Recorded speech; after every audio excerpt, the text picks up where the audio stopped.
My dear students, this is class 12 maths exercise 10.6ல question number 6 போட போகிறோம். நல்லா கவனிங்க, இதை சால்வ் பண்ண சொல்கிறாங்க. Solve x dy by dx equal to y minus x cos square y by x. Okay, so நான் என்ன பண்ணுறேன்னா dy by dxஐ இங்கே வச்சுக்கிறேன். இந்த எக்ஸை வந்து நான் அந்த சைடு கொண்டு போக போகிறேன். அப்போ என்ன ஆகும்னா எக்ஸ் வந்து டிவிஷனுக்கு போயிடும். அதாவது y x cos square y by x, இந்த y by x வந்து ஆங்கிள்குள்ளே இருக்குது, காஸோட ஆங்கிள்குள்ளே இருக்குது. எக்ஸ் வந்து மல்டிப்ளிகேஷன் இருக்கிறது, இந்த சைடு வந்து டிவிஷன் ஆகிடுது. ஓகே, இதுதான் நம்மளோட ஈக்குவேஷன் 1. ஓகே, இப்போது y ஈக்குவல் டு vx அப்படின்னு சப்ஸ்டியூஷன் எடுத்துக்கலாம். தென் v equal to y by x, இது செப்பரேட்டாக வச்சுக்கலாம். இப்போ கவனிங்க, இது வந்து ஈக்குவேஷன் நம்பர் 2. இதை வந்து ரெண்டு சைட்லேயும் with respect to X differentiate பண்ண போகிறேன். dy by dx equal to v silent, எக்ஸோட டிஃப்ரென்ஷியேஷன் வந்து 1 plus X silent, v with respect to எக்ஸை டிஃப்ரென்ஷியேட் பண்ணால் dv by dx. இதை வந்து ஈக்குவேஷன் நம்பர் 3ன்னு எடுத்துக்கிறேன். இப்போ put 2 and 3 in 1. Okay, so இங்கே dy by dx இருக்கு இல்லையா, அதுக்கு பதிலாக நம்ம v plus x dv by dx போட போகிறோம். ஸோ இந்த சைடில் dy by dxக்கு பதிலாக v plus x dv by dx equal to இந்த சைடில் y வந்த இடத்துலலாம் நம்ம என்ன போடணும் பாருங்கள், vx போடணும். y by xக்கு பதிலாக என்ன போடணும், v போடணும். ஓகே, ஸோ yக்கு பதிலாக vx மைனஸ் எக்ஸ் அப்படியே போடணும், காஸ் ஸ்கொயர். ஒய் பை எக்ஸுக்கு பதிலாக வி பை எக்ஸ் இருக்குது. ஓகே, நவ் இந்த வியையும் நான் ரைட் ஹேண்ட் சைடு கொண்டு போய்ட்றேன். அப்போ x dv by dx equal to, ரெண்டுத்துலையும் எக்ஸ் இருக்குது பாருங்கள், இந்த எக்ஸை நான் காமனாக வெளியே எடுத்துடுறேன். அப்போ எக்ஸை வெளியே எடுத்த பிறகு வி மைனஸ் காஸ் ஸ்கொயர் வின்னு கிடைக்கும் பை எக்ஸு. இந்த v வந்து ரைட் ஹேண்ட் சைடில் போயிட்டு மைனஸ் வியாக மாறிடும். ஓகே, இது கடியில் ஒரு 1 போட்டுக்கலாமா? இப்போ இந்த எக்ஸு கேன்சல் பண்ணிடலாம். Then x dv by dx equal to v minus cos square v minus v. இப்போ plus v minus v cancel பண்ணிடலாம்.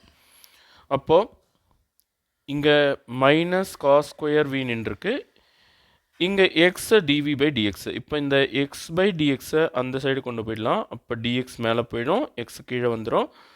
இந்த மைனஸை இங்கே வச்சுக்கலாம், காஸ் ஸ்கொயர் வி மட்டும் அந்த சைடு கொண்டு போகலாம். அப்போ காஸ் ஸ்கொயர் வி அந்தாட்ட போயிட்டு டிவிஷன் ஆகிடும். Okay, so 1 by cos square V into DV. Okay, இப்போ ரெண்டு சைடில் இன்டகிரேஷன் பண்ணிடலாம்.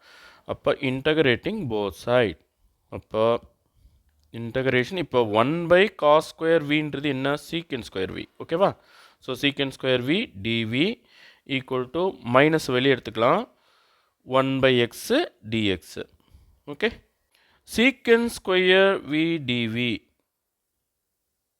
இன்டகிரேஷன் என்ன, டேன் வி.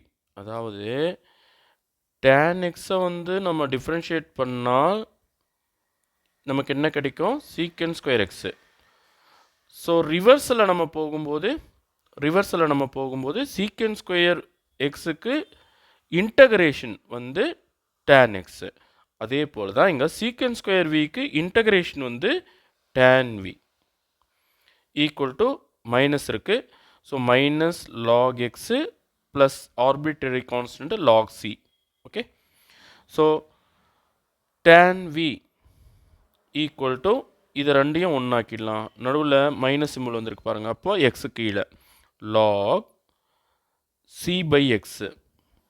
ஓகே, அதாவது ரூல் என்னென்னா log A minus log B equal to log A by B. So இந்த ரூல் யூஸ் பண்ணியிருக்கேன். ஓகேவா? ஸோ இந்த ரூல் யூஸ் பண்ணி ஒரு லாக் ஆக்கிட்டேன். இப்போ வியை ரீப்ளேஸ் பண்ணிடலாம், ரீப்ளேஸ் வி. வி யார், v equal to y by x. கரெக்டாக? ஸோ நான் டேன் விக்கு பதிலாக ஒய் பை எக்ஸ் போடுறேன். Tan y by x equal to log C by x. இப்போது இந்த லாகை ரிமூவ் பண்ணணும். அப்போது ரெண்டு சைட்லும் ஈக்கு பவராக போடும்போது நம்ம இந்த லாகை ரிமூவ் பண்ணிடலாம். அப்போது லாகை ரிமூவ் பண்ணிட்ட பிறகு சி பை எக்ஸு இந்த சைடில் இது வந்து ஈக்கு பவராக போயிடும். ஓகேவா? E power tan y by x இப்படி ஆகிடும். ஓகே, இப்போ இந்த எக்ஸையும் இந்த சைடு கொண்டு வந்துடுறேன். பாருங்கள், x e power tan y by x equal to c. So இதுதான் உங்களோட புக் ஆன்சர். நீங்கள் இந்த இடத்துல நீங்கள் வியை ரீப்ளேஸ் பண்ணிவிட்டு இதோடு நிறுத்திட்டிங்கன்னா கூட உங்களுக்கு ஃபுல் மார்க் கொடுத்துருவாங்க. ஓகேவா? நீங்கள் வியை ரீப்ளேஸ் பண்ண பிறகு உங்களுக்கு என்ன ஆன்சர் வருதோ அதை அங்கிட்டு நிறுத்திட்டிங்கன்னா கூட உங்களுக்கு ஃபுல் மார்க் போட்டே ஆகணும். ஓகே, ஸோ இதுதான் உங்களோட புக் ஆன்சர். Thank you students.